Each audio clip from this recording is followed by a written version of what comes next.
Ainda Enfim, Alessandro, agora vem um item controverso. E eu vou escrever de propósito o nome antigo. Dor psicogênica. Psicogênico. Eu não gosto muito desse termo, não. Nem você, nem ninguém. Por quê? E como é que a gente resolveu isso? Chamando de um nome mais difícil de decorar ainda. Então, o termo dor psicogênica, ele é meio... É totalmente. É muito inadequado. Ele é né? um termo que estereotipa. E esse é um problema sério para os pacientes que sofrem desse tipo de doença. Essa dor tá na tua cabeça. Meu, não. A origem é essa, né? Mas não... É porque quando origem você do fala nome, que é etimologia. psicogênico, parece que é volitivo. Né? Parece que está relacionado à vontade da pessoa. E não é bem assim. Não é? Jamais. Não é que a pessoa vira e fala assim, então a partir de hoje eu quero ter dor. E eu vou ter dor. Isso tem implicância no sentido de fazer a pessoa se sentir incapaz, sentir a pessoa mal, e até implicância do ponto de vista legal, porque... E responsabiliza ela por uma coisa que ela não controla. Exato. Não, e assim, você Sabe? imagina, você chega no INSS com um laudo escrito que sua dor é psicogênica, o Estado vai virar e falar pra você assim, então se você tá inventando essa dor, desinventa e vai trabalhar. O Estado já não te quer ali no INSS de uma maneira geral.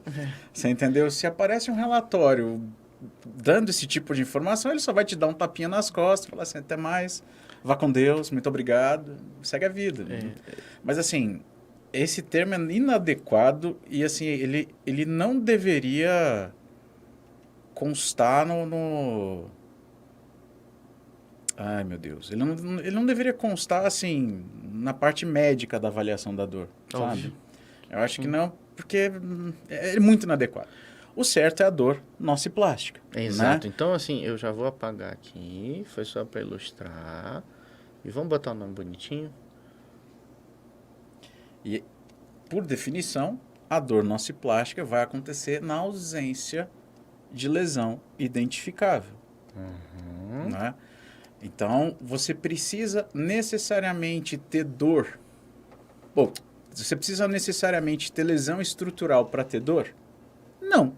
Qual que é o caso mais emblemático de uma pessoa que tem dor pra caramba e tudo quanto é exame é normal? Fibromialgia. Fibromialgia. Essa categoria de dor, ela foi criada especificamente para os pacientes fibromiálgicos. Tá?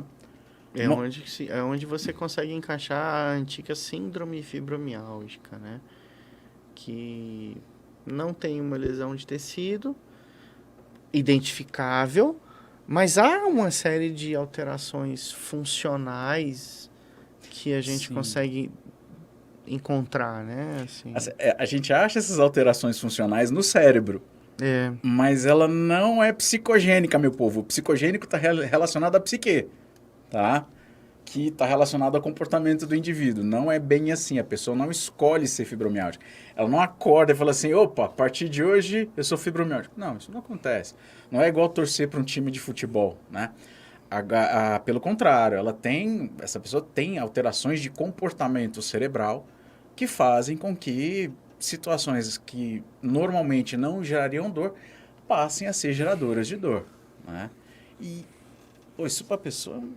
belo de um problema, né? A fibromialgia é um problema real, é uma doença de alta prevalência. Ela já chegou a ser discutida até, assim, se de fato existe ou não. Mas a gente tem que pensar que, assim, o fibromiálgico, ele, no mínimo, tem uma alteração importante no sistema modulatório da dor. Tem exame de ressonância funcional que mostra isso super bem.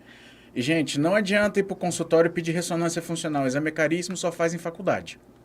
É um outro lugar do planeta que faz. Então, não adianta você ir para o consultório e falar assim, doutor, eu quero fazer uma ressonância funcional.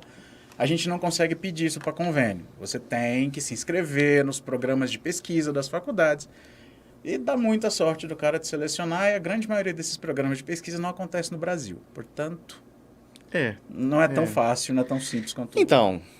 eu tenho alguma experiência com neurocirurgia, com ressonância funcional que a gente faz aqui. Em Brasília tem pelo menos 3 lugares que a gente consegue fazer, mas não tem valor clínico. Você chegar com uma ressonância funcional, falar assim, olha, não vai, aquilo não vai te levar a lugar nenhum, entendeu? E assim, a ressonância funcional, pois a gente pode falar sobre a ressonância funcional, ela é uma extrapolação de um conjunto de dados que você obtém a partir de uma ressonância e que é uma viagem. Eu acho que eu vou resumir pelo termo científico.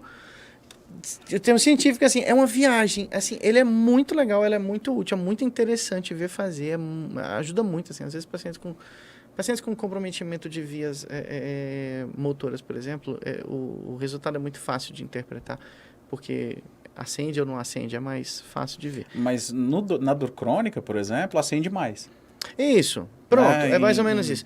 Talvez a gente possa resumir assim, você faz uma ressonância em que o cérebro consegue perceber quais as áreas que estão sendo mais irrigadas, e você atribui a maior irrigação ou não o fato daquela região estar sendo mais funcionante ou não. E você faz um mapa de cor. Então, no mapa de cor, você tem, por exemplo, quem tiver mais para o vermelho é uma área que está mais funcionando, está recebendo mais sangue. Quem tiver menos, quem tiver mais para o azul é uma área menos funcionante. Eu lembro uma termografia, só que do cérebro. Mas a escala de cor é a mesma, né? A escala de cor é a mesma. Só que o que é interessante é que, como são várias ressonâncias obtidas em tempos curtos, no mesmo corte, você consegue ter uma resolução espacial temporal, perdão. Você tem uma resolução temporal daquilo. Então, você identifica, por exemplo, que quando o paciente está sentindo um determinado estímulo doloroso, tais regiões acendem mais do que quando ele não está sentindo, entendeu? É bastante curioso, mas a gente está divagando de novo. É um exame que, em termos clínicos, não tem valor, mas é muito curioso. Muitos trabalhos na área da neurociência, na psicologia e na pesquisa de dor são baseados em estudos bastante interessantes de ressonância magnética funcional.